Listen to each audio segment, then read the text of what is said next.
Bonjour à toutes, bonjour à tous les amis, bienvenue pour le Tour des Stades, votre rendez-vous qui débriefe chaque vendredi du championnat de national. On va commencer déjà par se souhaiter, Vincent, une bonne année 2023, la santé avant tout, le bonheur et puis beaucoup d'émotions sur les terrains. C'est ce que je vous souhaite en tout cas, mon cher Vincent. C'est ce que je te souhaite à toi aussi et à tous les amoureux de ce championnat. Et à tous les amoureux de ce championnat. Vincent, on va débriefer la 17e journée du championnat national qui marquait la fin de la phase allée de cette saison 2022-2023. On va regarder tout de suite les principaux résultats avec notamment 8 matchs qui se jouaient ce vendredi. C'était coup d'envoi 19h30 sur les antennes de FFF TV. 18 buts inscrits, 2 victoires à l'extérieur, 4 nuls dont un seul 0-0. Le Mans qui reste invaincu sous l'ère Réginald de Ray. Le Red Star qui déroule et enfonce un peu plus Châteauroux. Les promus Versailles et Marty qui prennent la tête. Nancy qui n'y arrive plus. Et Orléans qui concède un nouveau match nul. Est-ce que vous êtes prêts pour ce tour des stades et ce voyage à travers la France, Vincent ? Dans les starting blocks. Dans les starting blocks. Alors on y va et on prend tout de suite la direction du stade Marie-Marvin où on va aller retrouver Maxime Bonhomet après le match nul, un but partout entre Le Mans et Villefranche. Bonsoir Maxime, racontez-nous un petit peu ce que vous avez vécu pour nous, pour FFF TV. Bonsoir Manu, bonsoir Vincent. Entre une formation qui avait du mal depuis plusieurs semaines même à marquer un but comme Villefranche et une autre comme Le Mans FC qui était en pleine réussite, on imaginait presque une victoire facile pour les hommes de Réginald Ray. Il n'en a été rien pour une raison simple, c'est que les Caladois ont été performants défensivement. Un seul tir cadré pour les 100 et or, l'œuvre d'Armand Niandouillet qui a marqué son 8e but cette saison. On imaginait à ce moment-là que le plus dur était fait, il n'en a été rien, tout simplement parce que la formation de Hervé de la Major a réussi à rebondir grâce à Idriss Abba qui a marqué lui son 6e but cette saison. Et finalement on se quitte quasiment bons amis entre deux formations qui n'ont pas vraiment démarré 2023. Il faudra montrer beaucoup plus à la fois pour Villefranche pour se maintenir et pour Le Mans FC pour espérer aller chercher les 2 premières places. Merci beaucoup Maxime. Vincent, match nul pour Le Mans qui avait fini, très très bien fini cette année civile 2022 et mine de rien Réginald de Ray qui reste invincible. Invincible, alors c'est vrai que les 5 matchs avant la trêve en fait leur avaient fait énormément de bien. Ces 5 matchs sans défaite qui leur avaient permis de revenir dans la course à la montée. Alors aujourd'hui, même si c'est un match nul, si c'est toujours un match sans défaite pour Réginald Ray, je pense que ça restera quand même une contre-performance parce qu'à l'inverse, il recevait une équipe de Villefranche qui n'allait pas bien du tout. Elle n'a pas gagné, je crois, depuis début novembre, il me semble. Donc c'est une équipe qui était un petit peu dans le doute, qui n'avait marqué qu'un seul but sur les 5 derniers matchs. Pour eux, pour Villefranche, c'est plutôt une bonne reprise. Ouais, c'est une bonne reprise et vous l'avez dit, ce qui va faire du bien, c'est ce but de Niandouillet aussi également qui restait sur des mois sans avoir marqué, lui qui est le meilleur buteur de cette équipe du Mans FC. Exactement. Alors c'est vrai que on les a commentés Le Mans 2 fois cette saison. Alors c'est vrai nous on l'a pas vu marquer, mais on l'a vu énormément travailler et je suis content pour lui qu'il ait retrouvé le chemin défilé. Ouais, exactement. C'est mérité en tout cas pour Armand Niandouillet qui se replace bien sûr en tête du classement des buteurs. En attendant ce qui se passera bien sûr du côté de Concarneau, on aura l'occasion de vous en parler dans quelques instants. Une petite réaction, celle de Réginald de Ray justement au micro d'Anthony Lefort de la communication du Mans FC. On n'a pas fait ce qu'il fallait totalement pour gagner ce match. On a été poussif en première mi-temps, on a manqué de rythme, de justesse aussi. Alors, effectivement, le match peut s'ouvrir un peu plus si le pénalty sifflé sur Macan au bout d'une minute. Voilà, on a manqué de pas mal de choses. C'était un peu mieux en deuxième mi-temps. On avait fait plus dur, donc d'ouvrir le score. Et puis on prend ce but qui pour moi est évitable à la base. Et c'est dommageable, voilà, parce que c'est ce genre de match, il faut savoir les gagner 1-0, en tout cas savoir tourner le score. Mais globalement on n'a pas fait ce qu'il fallait. Il manquait un peu de tout. C'était un match de reprise. Une équipe en face aussi qui était venue pour faire un match nul, je pense, qui a gagné beaucoup de temps. Voilà, l'arbitre est rentré dans leur jeu. Donc ça nous a pas permis aussi, nous, on a subi ce faux rythme. Allez, autre match et autre destination, direction Sedan. Il y a eu le stade Louis Dugauguez où Sedan a concédé le match nul, un but partout contre le stade Briochin. On va tout de suite aller prendre le pouls avec Maxime Betmal qui va nous raconter ce qu'il a vécu pour nous au micro d'FFF TV. Salut Manu, salut Vincent, l'occasion de vous souhaiter à vous deux et à vous tous et à vous toutes fans du National et du Tour des Stades une excellente année 2023, une année 2023 qui a démarré ici à Dugauguez avec cette affiche entre Sedan et le Stade Briochin qui a démarré avec un peu d'émotion Et une minute d'applaudissements en hommage à Modeste Mbami, l'ancien joueur de Sedan qui est passé aussi par le PSG, par Marseille décédé le week-end dernier. Mais il y a eu également un match qui nous aura donné pas mal de spectacles et pas mal d'actions à vous montrer, avec d'abord à cette ouverture du score pour les visiteurs du soir, le Stade Briochin sur une énorme erreur de Maxence Carlier. C'est Ben Caïd, l'un des tout nouveaux du club, qui a inscrit le but du 1-0. On pensait alors que le Stade Briochin allait pouvoir tenir au moins jusqu'à la mi-temps. Sauf qu'à la 40e minute, et c'est sur un coup de pied arrêté finalement que les Sedanais ont retrouvé la faille.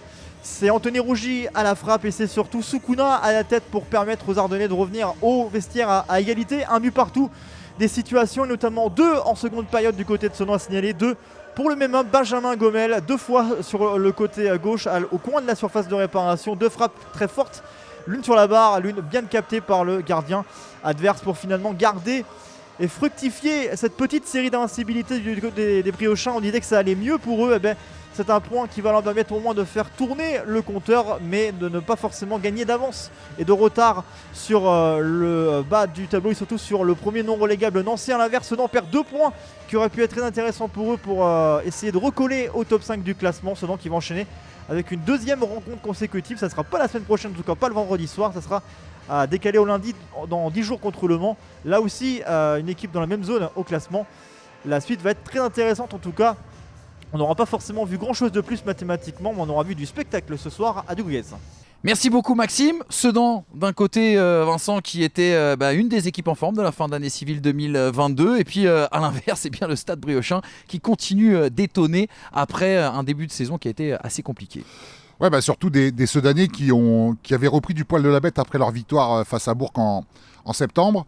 On a vu une équipe qui était beaucoup plus cohérente, qui était beaucoup plus consistante dans le jeu avec un tel effectif. C'était quand même bizarre de ne pas les voir justement à ce niveau-là. Alors aujourd'hui, face à Saint-Brieuc qui a gagné son premier match à domicile juste avant la trêve aussi, elle a réussi un super joli coup, c'était d'aller s'imposer à Versailles, et là d'aller faire match nul à Sedan, ça démarre bien pour eux aussi. Exactement, et puis à noter, et Maxime en parlait, le but de Ben Caïd qui était sans club après son départ de l'US Orléans la saison dernière. Ben Caïd qui a été relancé par Karim Mokedem, mais Ben Caïd qui marque encore. C'est l'homme en forme quand même de ce Stade Briochin, c'est un joueur qu'on apprécie énormément pour l'avoir vu entre autres du côté de Colmar et du côté d'Orléans. Ouais, parce que c'est un joueur, enfin moi j'admire sa classe technique et j'admire aussi le fait que Karim Mokedem, même si c'est toujours difficile pour des joueurs qu'il a pas gardé, parce que forcément ça fait partie de la vie d'un joueur de signer, de se faire entre guillemets virer de son club, ou en tout cas où on te fait comprendre qu'on n'a plus l'intention de te faire jouer, mais en tous les cas les choix de Karim Mokedem ont payé. Exactement. Une autre petite réaction, retourne du côté de Louis Dugoguez, c'est Maxime Betmal qui est parti tendre son micro en zone mixte. On doit mener à la mi-temps, on fait une assez bonne première mi-temps. Le problème c'est qu'on donne encore une fois un but, quoi. On manque de rigueur, on fait des erreurs qu'on ne doit pas voir à ce niveau-là. Et après, il faut courir après le résultat, donc on laisse beaucoup d'énergie à revenir à la marque. Et on l'a payé après en deuxième mi-temps, où on a subi un peu plus. Mais malgré tout, on a été aussi dangereux sur malheureusement des actions individuelles. Alors, c'est intéressant, mais j'aurais aimé qu'on soit un peu meilleur collectivement. Mais ouais, on a beaucoup d'occasions. Eux, à part une première mi-temps, on se fait transpercer, Jo gagne son duel 1 contre 1. On leur offre le but et derrière, ils n'ont rien, quoi. Ils n'ont rien.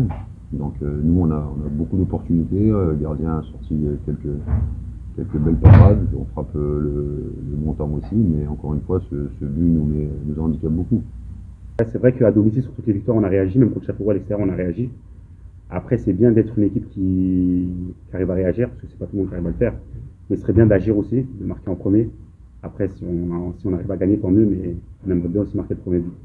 On est ce soir du côté du Stade Bauer, un Stade Bauer qui sonnait un petit peu creux, mais où le Red Star s'est imposé avec la manière. 3-0 face à Châteauroux. C'était le grand choc un peu de cette 17e journée, Vincent, parce que ces deux projets sportifs étaient annoncés comme très ambitieux à l'amorce de cette saison 2022-2023. Victoire 3-0. Je vais vous raconter déjà les faits et le scénario de ce match. On parlera du contenu bien sûr avec vous. Le match qui ne pouvait pas mieux commencer pour les Odoniens de Habib Bey, avec l'ouverture du score de Kemo Cissé dès la la 4e minute de jeu. C'est sa 3e réalisation cette saison, lui l'ancien joueur du Paris 13 Atlético. Le Red Star qui va dominer, le Red Star aussi également passer la demi-heure de jeu, qui va concéder quelques occasions. Châteauroux qui va refaire surface. Le Red Star qui aura une balle de 2-0 avec Cherendoy qui malheureusement va voir le cadre se dérober. Cherendoy qui va se faire justice lui-même à la 77e minute de jeu. Ce but de la tête sur un bijou de corner, il faut le dire, de Anis Elriti. On en est à 2-0. Le Red Star à ce moment-là fait le break. Et puis ça c'était une minute avant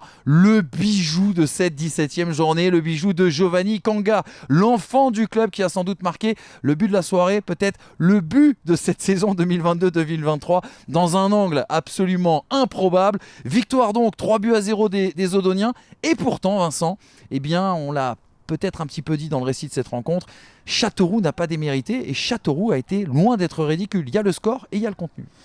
Ouais, honnêtement, c'est une équipe qui m'a surpris un peu aujourd'hui parce que c'est vrai que quand on voit un peu toutes les difficultés qu'elle éprouve depuis le début de saison, elle vient ici aujourd'hui au Red Star qui est certainement et on le dit assez souvent l'une des plus belles équipes de ce championnat. Elle les a fait douter, je pense comme jamais, hein, cette équipe odonienne.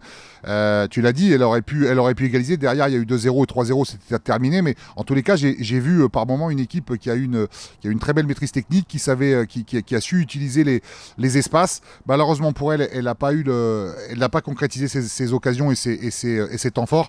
Et c'est ce qui leur fait défaut aujourd'hui. Il faut juste que cette équipe retrouve de la confiance. Exactement. L'impression aussi également laissée par le Red Star, Vincent, je peux pas ne pas vous poser la question parce qu'on a encore vu ce soir un rouleau compresseur et cette équipe du Red Star, mine de rien, elle s'affirme de plus en plus comme l'épouvantail un peu de ce championnat. Je ne sais pas si vous êtes d'accord avec cette impression. Ouais, complètement, parce que même quand cette équipe est dominée, elle peut compter sur un très très bon gardien. Elle peut compter aussi sur cette défense qui est très solide, qui sait comment dire. Essaie souffrir par moment pour derrière encore appuyer un peu plus là où ça fait mal. Exactement. On voulait avoir Giovanni Kanga pour nous raconter ce but. Il est protégé, Giovanni Kanga, on le rappelle. C'est l'enfant du club, l'un des rares enfants du club en tout cas, avec Younes Gabaoui aussi également, mais qui n'était pas dans le groupe aujourd'hui. Un des rares garçons à avoir fait toute sa formation au Red Star et être resté bien sûr pour évoluer désormais avec l'équipe senior. Habib Bey nous a dit non les gars, il est jeune, laissez-le tranquille. C'est Habib Bey justement qui répondait à vos questions, Vincent, à l'issue de cette rencontre. Non, je pense que le 3-0 est flatteur. Le 3-0 est flatteur et dur pour nos adversaires. Je pense, et j'ai pas peur de le dire, que c'est l'équipe qui nous a posé le plus de difficultés cette saison. Clairement dans le jeu, je pense que leur milieu à 3 avec Basque, Mexique et Viltar nous ont posé des problèmes. Les décrochages aussi de Lonal Roux par moment et puis Ntola qui est un joueur avec de grosses qualités individuelles. On a essayé de régler ça à la mi-temps avec le positionnement de Cher un petit peu plus bas pour essayer de rééquilibrer notre milieu. Mais ce que je voulais pas non plus, c'était d'essayer de régler un problème qu'on rencontrait en étant après derrière inoffensif. Donc on a essayé de faire quelques changements qui ont été intéressants. On dit souvent que c'est la réussite du coach, mais c'est surtout la réussite des joueurs qui sont rentrés. Mais on a éprouvé des difficultés. Après, je pense que le contexte ne nous a pas aidés. On est habitué à avoir ici beaucoup de monde, beaucoup de bruit. Et vous avez vu que dès qu'ils sont arrivés et qu'on les a entendus, c'est là qu'on a marqué ces 2 buts. Donc c'est ce que je dis à mon groupe, c'est que si on veut aller chercher des objectifs très élevés, il faut savoir gagner ce type de match. À la mi-temps, je leur ai mis une soufflante, je n'étais pas du tout satisfait de notre première période, vraiment pas.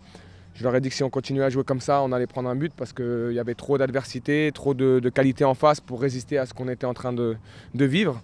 Et je leur ai demandé d'oser le curseur, surtout sur la qualité technique. On a perdu beaucoup de ballons dans notre partie de terrain. Mais la réussite parfois sourit aux audacieux et à l'image du but de Giovanni, c'est de l'audace et ça va plein lucarne. Donc je suis très content pour lui parce que ces derniers temps il a un petit peu moins joué, mais je lui ai dit qu'il doit maintenir le cap. C'est un jeune joueur qui doit continuer à progresser, qu'on essaie de faire progresser tous les jours et il a montré ce soir qu'il avait beaucoup de talent. On reste en région parisienne et on va aller à quelques kilomètres d'ici, quelques encablures. Voilà, vous avez l'expression tout à fait. Pour la situation, le Paris 13 Atlético donc qui recevait le SO Cholet, le Paris 13 Atlético, qui s'est incliné sur sa pelouse sur le score de 3-1. Là encore une fois, on va vous refaire le scénario de cette rencontre. Tout s'est décanté notamment en deuxième période avec l'ouverture du score de Tom Renaud pour les Choletais à la 50e minute de jeu. Gbegnon, 7 minutes plus tard, doublait la mise. Un petit peu à l'heure de jeu, le Paris 13 Atlético refaisait surface, notamment avec la réalisation de Castro. Et finalement, c'est Robin qui vient parachever le score et mettre Cholet définitivement à l'abri avec ce score final de 3-1. Mine de rien, le SO Cholet, on n'en parle pas énormément, Vincent, mais le SO Cholet continue son petit bonhomme de chemin et s'affirme comme l'un des outsiders à la montée en fait. Ouais, bah, si ce n'est le match retard qu'elle a perdu la semaine dernière face à l'Armada du Red Star, Ouais, c'est vrai. c'est quand même une équipe qui marche très très bien. Elle est allée gagner, dans ce stade Boutroux du Paris 13 Atlético, où d'autres équipes comme Concarneau ou comme Borgo se sont cassés les dents. C'est une équipe sur laquelle il va falloir compter jusqu'au bout, ça c'est clair et net. D'un autre côté, le Paris 13 va devoir ne plus laisser échapper trop de points non plus à domicile, parce que je pense que le maintien pour cette équipe passera surtout par les matchs à domicile. Ouais, exactement, on le verra un peu Ça plus fait tard. beaucoup de répétitions, mais... Non, mais l'idée est passée. L'idée est passée. Et on le verra dans le classement, mais mine de rien, devant, ça a aussi fait un petit peu de surplace. Donc, mine de rien, voilà, il n'y a pas péril en la demeure. Je sais que vous aimez bien les veiller ces expressions. J'adore. Il n'y a pas péril en la demeure, en tout cas pour les hommes de Vincent Bordeaux. Allez, cap désormais du côté de Avranches qui recevait le FC Versailles. Un autre promu, bien sûr, le FC Versailles qui l'a emporté 3-1 avec la manière qui vous est racontée justement avec maestria par monsieur Aurélien Renaud. Bonsoir Manu, bonsoir Vincent. Si vous vous demandiez si le FC Versailles était capable de démarrer l'année 2023 comme il avait terminé l'année 2022, eh bien la réponse est oui, tout simplement parce que les Franciliens sont venus s'imposer ce soir au stade René Fenouillère d'Avranches sur le score de 3-1. Un match particulièrement intéressant à suivre, passionnant à suivre, notamment en deuxième période. Tout avait cependant bien commencé pour les joueurs du FC Versailles dès la première période avec un certain Thibaut Jacques, auteur d'un très beau but sur phase arrêtée. La suite était encore plus belle avec une reprise de volée magnifique signée du néerlandais Jeremen Lens, qui a rappelé à tout le monde pourquoi il était la recrue star du dernier mercato estival. Et effectivement, le FC Versailles était bien parti à la mi-temps de cette rencontre, mais l'US Avranches a fait honneur à son statut d'équipe toujours difficile à jouer. Les hommes de Damien Hoth sont revenus au score grâce à une recrue, Godwin Koyalipou, juste en début de deuxième période. S'ils ont poussé tout au long du deuxième acte, et bien malheureusement, les Normands ont dû s'avouer vaincus sur un but tardif de Rachid Alioui pour le 3-1. Le FC Versailles s'impose donc pour cette première en national en 2023. Il faudra donc compter sur les hommes de Chris dans cette nouvelle année. Merci beaucoup Aurélien. Alors, on a beaucoup dit, Vincent, que le FC Versailles, depuis l'arrivée de Chris, était un FC Versailles un petit peu plus défensif. Les résultats ont donné aussi également du crédit à Chris, mais là, mine de rien, bien, c'est une belle balade que s'est offert le FCV avec cette victoire 3-1, qui le replace, là encore une fois, dans cette position de co-leader en attendant le résultat de Concarneau lundi contre Bourg-en-Bresse. Le FC Versailles, il était attendu et il répond présent en tout cas. Ouais, alors on disait que c'était défensif parce que c'est vrai que les 4 premiers matchs de Chris, ça a été 4 clean sheets. Donc c'est vrai, on s'est dit, enfin en tout cas peut-être voilà, ça va jouer un peu plus défensif, un peu défensif, un peu plus sécurité. Aujourd'hui, elle a pris un but, donc ça joue plus défensif. Hein. C'est vrai. Par contre, elle en a mis 3. Donc aussi Versailles, voilà, c'est l'équipe qui continue son petit bonhomme de chemin, qui va les mettre une grosse pression encore une fois, comme Martigues l'a fait à Concarneau pour le match de lundi.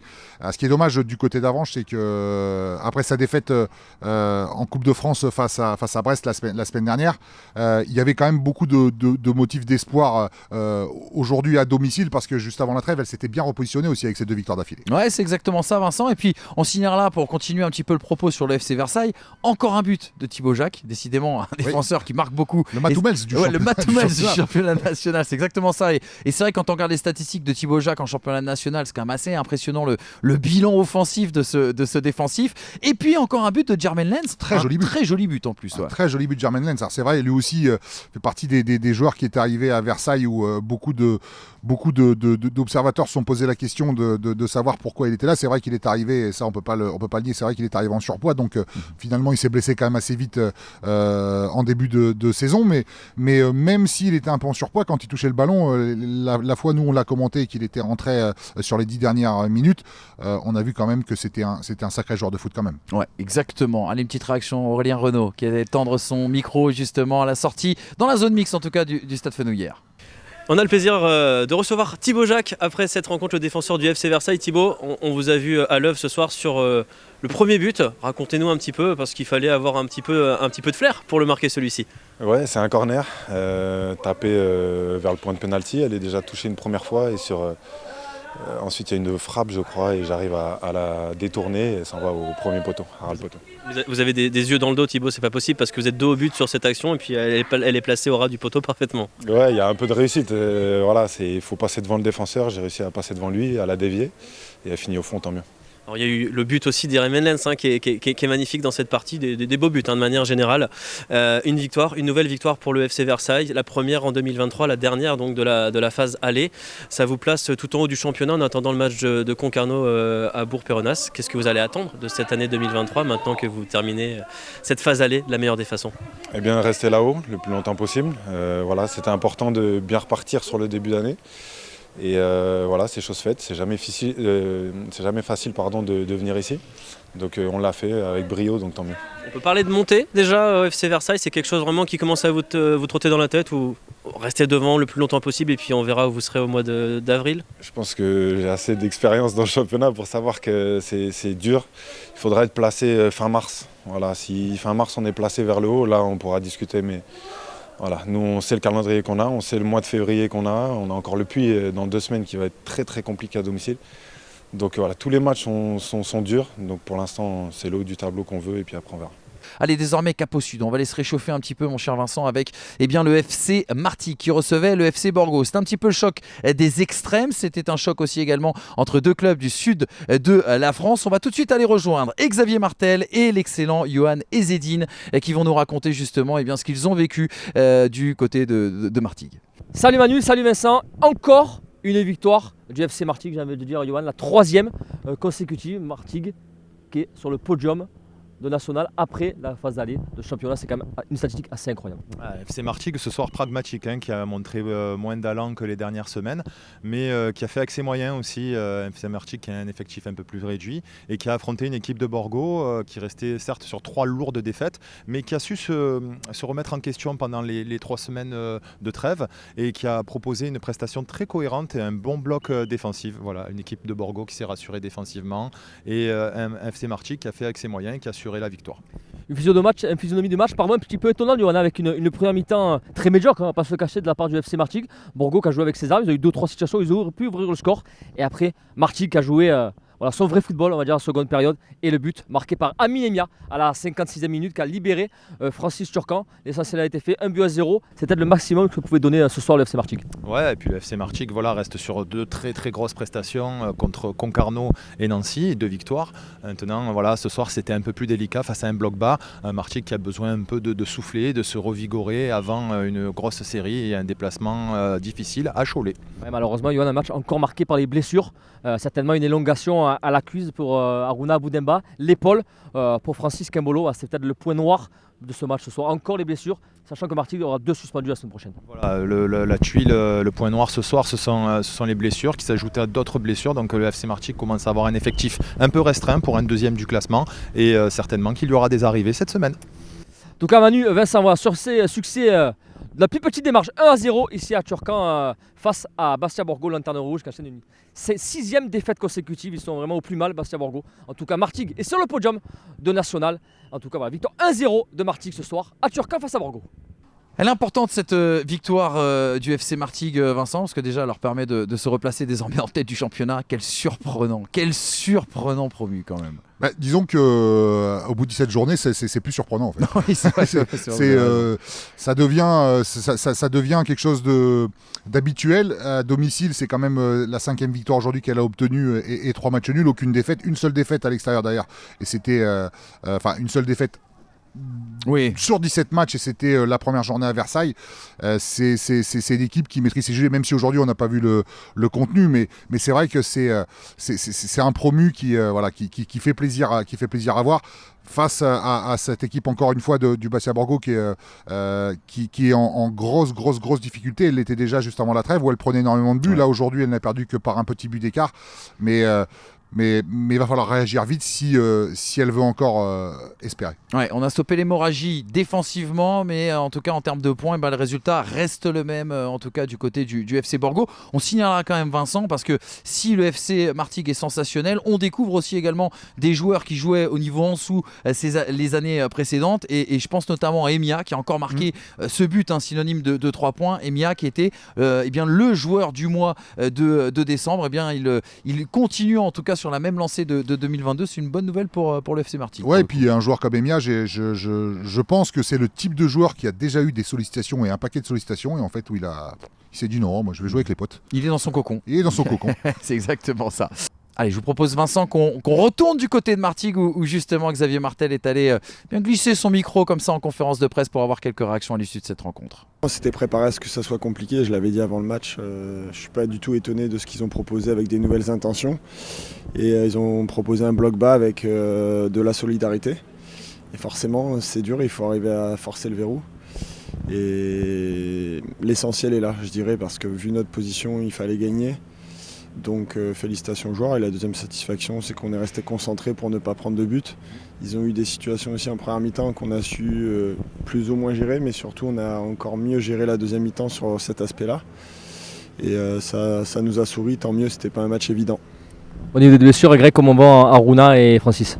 Et le souci il est là, c'est qu'on y laisse des plumes. Déjà la semaine prochaine on a 2 absents pour cause de suspension. Et Aruna a sûrement suspicion de lésion, et Francis Kembolo on va voir avec son épaule. Donc on va voir, on va faire le point. Greg, c'est quand même une grande source de satisfaction. On a la 17e journée, vous êtes deuxième ex aequo avec Versailles au classement. Pour un promu, 2 promus quasiment de première place, c'est quand même extraordinaire. Ouais, il ne faut pas sous-estimer ça. C'est en plus dans la continuité de la demi-saison en N2 qui a été extraordinaire.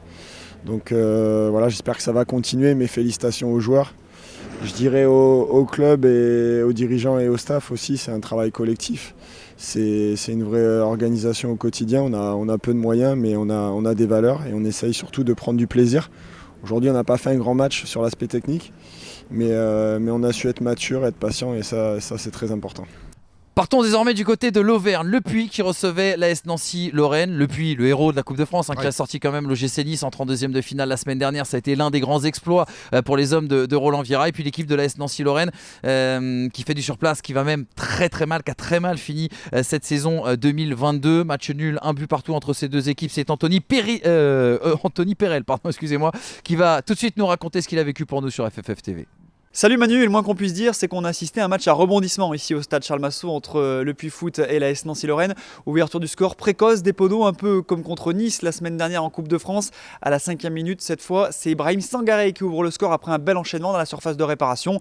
Réaction nancéenne une demi-heure plus tard avec l'égalisation de Thomas Robidet, bien servi de la tête par Gaëtan Bussmann. Le 2e but de l'attaquant nancéen cette saison. Et le match s'est littéralement emballé en seconde période. Déjà, les Nancéens ont touché 2 fois les montants. Et le Puy a d'abord été réduit à 10 après l'expulsion de Maxence Rivera à la 50e, puis à 9 à une dizaine de minutes de la fin. C'est le capitaine Baptiste Guyot qui n'avait pas été averti encore une seule fois cette saison qui a été exclu. Le Roseau Pono a plié mais n'a pas rompu. Score final 1 partout, ça ne fait les affaires de personne. Le Puy reste relégable et Nancy juste au-dessus de la ligne de flottaison. Merci beaucoup Anthony. Vincent, plusieurs enseignements à travers ce match. Et déjà une bonne nouvelle, Thomas Robinet a retrouvé le chemin des filets. Ça fait plaisir aussi pour lui. Ça fait plaisir pour lui, ça ne lui était plus arrivé depuis son premier match à Marcel Picot. Et puis la moins bonne nouvelle, c'est que Nancy a été incapable de battre les Poneaux, pourtant relégables, et pourtant en étant en supériorité numérique à 11 contre 9.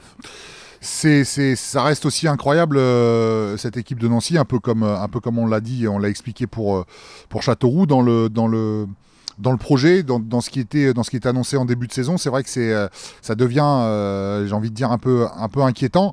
Après, c'est quand même au Puy, tu l'as dit, qui est l'un des héros de cette Coupe de France en ayant battu Nice à domicile, qui avait battu aussi Versailles à domicile, qui est allé battre une très belle équipe d'Orléans aussi à l'extérieur. C'est l'équipe qui est capable de coups, qui reste un petit peu encore à mon goût un peu inconstante, mais elle est quand même souvent difficile à jouer, cette équipe du Puy. Mais c'est vrai qu'Albert Cartier, quand même, il doit quand même se poser des questions par rapport à toutes ces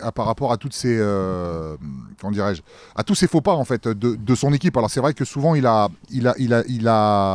loué la qualité de son effectif, parce que c'est vrai que c'est un entraîneur qui est très accroché, qui est très proche de ses joueurs. mais il doit quand même y avoir quelques soucis pour voir autant de défaillances et autant d'inconstances dans ce collectif. Exactement, vous parliez de qualité d'effectif, on rappellera que Lucado notamment vient de s'engager avec l'AS Nancy-Lorraine, c'est un nom de plus qui a connu notamment l'ère professionnelle et l'élite du football français. On verra si ça a un effet notamment sur l'AS Nancy-Lorraine, où on imagine qu'Albert Cartier est bien sûr de plus en plus contesté bien sûr par les supporters, mais en fait, tout va très vite dans le football. Mais c'est toujours facile de contester un entraîneur, c'est le premier qui est en ligne de mire, après c'est pas lui qui est sur le terrain. Complètement, exactement, et puis je le disais, tout va très vite dans le football.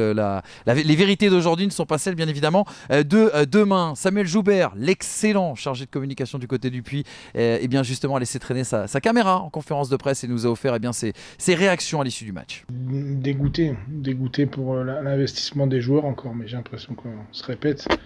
Mais ouais, non, dégoûté parce que voilà, ils produisent du jeu, ils font des efforts, ils sont solidaires les uns avec les autres. On a même une ambiance sympa sur les 90 minutes avec avec le public. Donc, ouais, frustré que comme on a pu le dire certaines fois, on parle pas de foot, parce que ça va être dur de parler de foot quand même. J'ai l'impression de voir un scénario qui se répète. Ouais, mais je sais pas, mais autant il y a des fois, autant je pense qu'on avait un travail à faire sur nous des fois, autant là, voilà, je vois pas ce qu'on peut faire d'autre. Enfin, je vois pas comment on peut éviter ces situations-là. J'ai pas trouvé d'agressivité dans la totalité de notre match. J'ai pas trouvé on a des joueurs qui sont hyper polis, qui ont des bonnes têtes, parce que des fois il y a peut-être la tête aussi, mais voilà. Je sais pas comment on peut éviter ces situations-là. Je dirais qu'on est dans la continuité de ce qu'on a montré aussi sur le premier match, dans le jeu, dans les occasions et dans le jeu.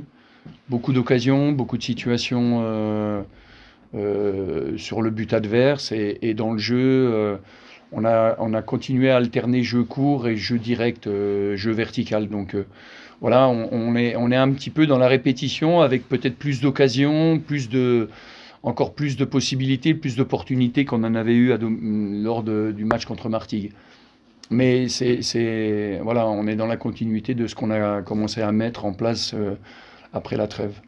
Ouais, 5 minutes, je pense qu'on regardait le match, le but il est hors jeu. Donc voilà, j'étais un peu étonné, j'ai rien dit, mais bon, on a vu la vidéo, il est hors jeu. Ça fait partie du jeu, c'est comme ça. L'humain a soif des vérités, mais il faut savoir juste qu'il cherche la source ou l'abreuvoir. Et quand on fait du foot, c'est compliqué de détenir toujours la vérité. Voilà. Donc c'est un match, c'était pas un match facile, c'est un vrai match de national. Je connais ce genre de situation, de match où en face de nous, il y a une équipe qui est généreuse, valeureuse et en plus avec des qualités. La preuve, c'est qu'elle nous a quand même mis un but. Voilà. Donc match difficile de national. Sur un terrain difficile, mais c'est comme ça, on est en national, il faut appréhender et aborder ces matchs-là avec le même enthousiasme, la même détermination que nos adversaires.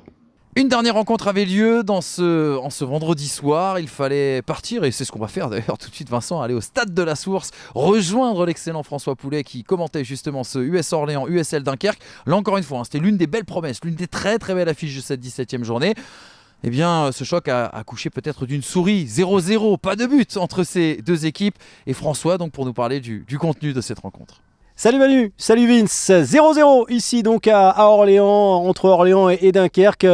Une première presque réussie pour Nicolas Isaïe sur le banc, puisque Orléans a montré de très très très belles choses. Orléans aurait pu franchement prendre les 3 points ce soir, mais on le sait, Dunkerque c'est solidement très fort, et voilà, les Dunkerquois ont réussi à faire le dos rond une bonne partie du match face aux assauts orléanais, avec notamment une frappe de Kevin Fortuné magnifique. C'était presque une Thierry Henry, mais voilà, Sullivan Péan dans les buts a réussi à sortir ce ballon. On aura eu de l'ambiance ici, des belles actions, mais voilà, pas de but. Seul 0-0 de la soirée malheureusement entre Orléans et Dunkerque. Dunkerque qui reste dans le haut de tableau, et Orléans avec Nicolas Isaïe qui nous l'a dit, le maintien. Voilà, c'est l'objectif affiché pour cette équipe de l'USO. Pas de but donc, mais un très joli 0-0 ce soir à la Source entre Orléans et Dunkerque. Merci beaucoup François. Vincent, l'USO qui a perdu, on le rappelle, Xavier Collin qui a été mis à pied juste avant la trêve, au moment de la trêve, juste après le dernier match, juste après la 16e journée. Retour en national pour Nicolas Ouzaï qu'on avait bien connu du côté de Marseille Consolat, du côté de Sedan aussi également et du côté de Châteauroux si je ne m'abuse. Mais le résultat reste même. Encore un match nul pour l'US Orléans, c'est la maladie de l'USO. Ouais, parce que là c'est pareil en fait, c'est un petit peu le cœur qui parle. C'est vrai que c'est toujours difficile de voir des entraîneurs qu'on aime bien ne pas être conservés. Même si Nicolas Ouzaï, tu l'as dit, on l'aime beaucoup aussi, et tu l'as dit aussi, le résultat reste le même, c'est-à-dire des matchs nuls. Et les matchs nuls ont coûté la tête de Xavier Collin. Et beaucoup de matchs nuls auraient pu se transformer à ça, en victoire. Malheureusement, ça n'a pas été le cas. C'est une équipe qui pourrait être vraiment à la limite du podium, ou peut-être même jouer le podium si elle avait ne serait-ce transformé 2 matchs nuls en victoire. Malheureusement, voilà, c'est le football. Les matchs nuls, ça reste des matchs nuls. On ne pourra pas, nous, en tout cas, les transformer au classement en victoire. C'est une deuxième partie de saison, en tout cas. Deuxième partie de saison qui va recommencer pour l'US Orléans avec quasiment les mêmes ingrédients face à l'équipe de Dunkerque qui est arrivée à mon avis avec plein d'optimisme et plein de confiance avec ce match superbe joué face à cette équipe d'Auxerre, quand même une Ligue 1 qu'ils ont accroché, qu'ils ont amené jusqu'au tir au but. Ouais, exactement, Vincent, vous faites bien de le dire. Les principaux chantiers pour Nicolas Ouzaï, on avait beaucoup parlé avec Xavier Collin, je me rappelle d'une interview aussi également dans le Tour des Stades avec Kevin Fortuné qui disait on est parfois atteint de sautes d'humeur. Souvent l'USO a mené, souvent l'USO a concédé aussi, a reculé, concédé derrière des buts qui leur ont valu beaucoup de matchs nuls.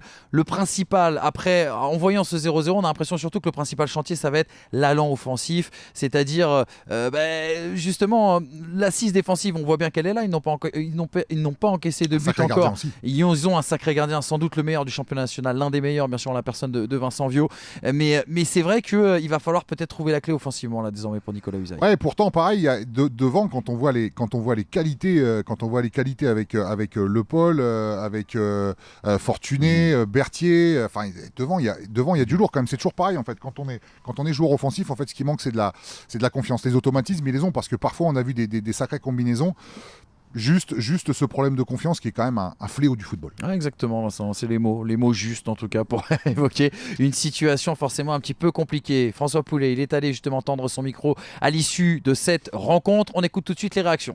On a fait une meilleure deuxième mi-temps où on s'est créé un peu plus de situations, sans parler d'occasion, un peu plus d'occasion, mais j'étais très en colère à la mi-temps par rapport on était amorphe, pas le sentiment de rentrer dans le match, et donc c'était mieux en seconde, même si on doit être capable de se créer beaucoup plus d'occasions. La satisfaction, c'est la charnière centrale qui a été solide, ainsi que notre gardien, donc ça reste un point, même si on avait l'ambition de gagner, mais voilà, une mi-temps chacun, donc je pense que le résultat est équitable.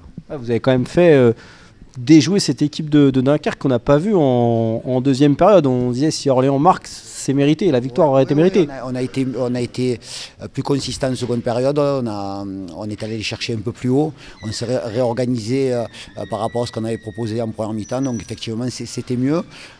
Quelques occasions, mais il manque encore dans le dernier geste ou l'avant-dernier geste un peu plus de tranchant et un peu plus d'engagement.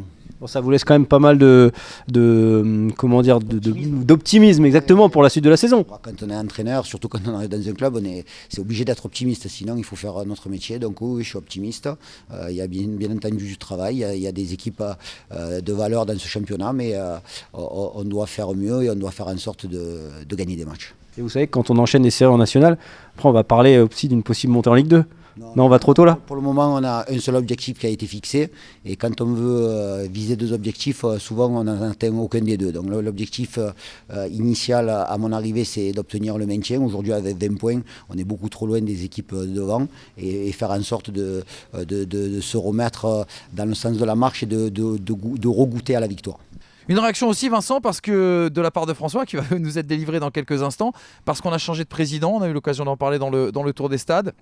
Exit Jean-Pierre Skwarnek du côté de l'USL Dunkerque, et désormais c'est Edwin Pindi qui a pris donc ce rôle de président. François a justement eu l'occasion de le rencontrer dans le cadre de cette rencontre. Oui, c'est vrai que j'ai fait pas mal de choses à Dunkerque. Moi, j'y suis arrivé il y a 12 ans. En fait, j'ai commencé à travailler dans le club il y a 11 ans, quand j'étais encore joueur et capitaine. Donc effectivement, finalement, j'aurais fait la pyramide carrément de tous les postes. Et surtout, ça a permis de structurer le club depuis le CFA jusqu'à la Ligue 2, même si là, on est redescendu en national. Mais quand même, aujourd'hui, on a le statut pro. Je dirais qu'aujourd'hui, le rôle dans la différence, je vais continuer à manager le club au quotidien. C'est pour ça que je garde aussi ma fonction de directeur général. En plus de ça, il y aura une représentation plus importante, une exposition aussi médiatique, et puis surtout, je dirais une position de numéro 1. Jusqu'à présent, j'étais la cheville ouvrière avec un président. Là, je passe en première ligne, mais surtout, c'est d'apporter de la continuité. C'est ce qui est le plus important, parce qu'on a un club qui se développe, un club qui a de belles infrastructures, un club qui a une équipe qui est cohérente, parce que n'oublions pas quand même qu'on a renouvelé l'effectif à 80%.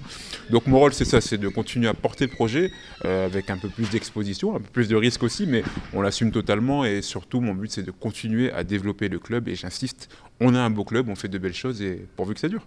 Quel est l'objectif à moyen, long terme d'un club comme Dunkerque? Attention, vous êtes FFF-TV national, mais non, mais j'imagine que vous avez goûté à la Ligue 2, il y a une envie de retourner, une envie de peut-être garder le statut pro aussi, bien sûr. Oui, évidemment, quand on a goûté à cette Ligue 2, on a envie d'y retourner. Alors aujourd'hui, on est beaucoup, vous le voyez, il y a des équipes comme Châteauroux, comme Nancy, il y a des équipes comme le Red Star qui ont mis de gros moyens, des équipes comme Orléans aussi ce soir, Le Mans. Toutes ces équipes-là ont connu la Ligue 2 sur les dernières années, sans oublier des équipes comme Versailles qui ont les dents longues et qui ont envie d'y goûter aussi. Alors effectivement, on a envie de retrouver ce monde professionnel, mais il faut le construire. Là, je pense que la première partie de saison, elle est satisfaisante. Je l'ai dit juste avant. Il faut être bien placé, être dans le bon wagon jusqu'au mois de mars-avril, et puis après c'est dans la dernière ligne droite que ça se jouera. Mais effectivement, à moyen terme, on veut retrouver cette Ligue 2, bien sûr. Voilà pour les matchs du vendredi. Il en reste un seul pour clôturer cette phase allée de l'exercice 2022-2023 du championnat de national. Bourg-en-Bresse recevra le leader, l'US Concarneau de Stéphane Lemignan. Ce sera lundi sur les antennes de Canal+ Foot. Vincent, si on devait faire une petite preview, placer un petit peu les jalons de cette rencontre, qu'est-ce qu'on pourrait dire? C'est déjà un très très beau choc, parce qu'il va y avoir un choc de tacticiens entre Alain Pochard d'un côté et puis Stéphane Lemignan de l'autre. Ouais, exactement. Et puis quand même une équipe de Concarneau qui a été première quasiment toute cette première partie de saison. Aujourd'hui, sacrée pression quand même, parce qu'il y a 3 équipes qui sont passées devant elle aujourd'hui. Elle avait 6 points d'avance à un moment donné, cette équipe concarnoise. Il n'y a pas si longtemps. Il n'y a pas si longtemps. Et là, aujourd'hui, en fait, elle est derrière tout le monde avec un match à jouer lundi. C'est quand même une sacrée pression face à une équipe de Bourg qui a réalisé ses meilleurs coups à l'extérieur. Ouais, exactement, c'est bien de le dire. C'est vrai que Bourg autant a du mal à domicile, autant à l'extérieur ça roule, en tout cas pour les hommes d'Alain Pochard. L'affiche à vivre bien sûr sur les antennes de Canal+ Foot, ce sera ce lundi pour la clôture de cette 17e journée qui marque la fin de la phase allée du championnat national. On s'est tellement passionné qu'on n'a pas vu les semaines et les mois passer, en tout cas en votre compagnie, et avoir ces très très beaux acteurs d'un championnat qu'on a envie de défendre.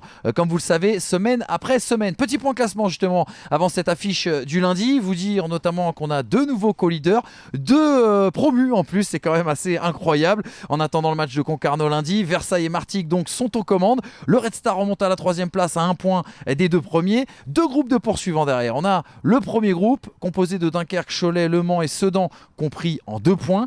Et puis on notera un deuxième groupe qui va de la 9e à la 15e place. 7 équipes qui sont comprises en 4 points.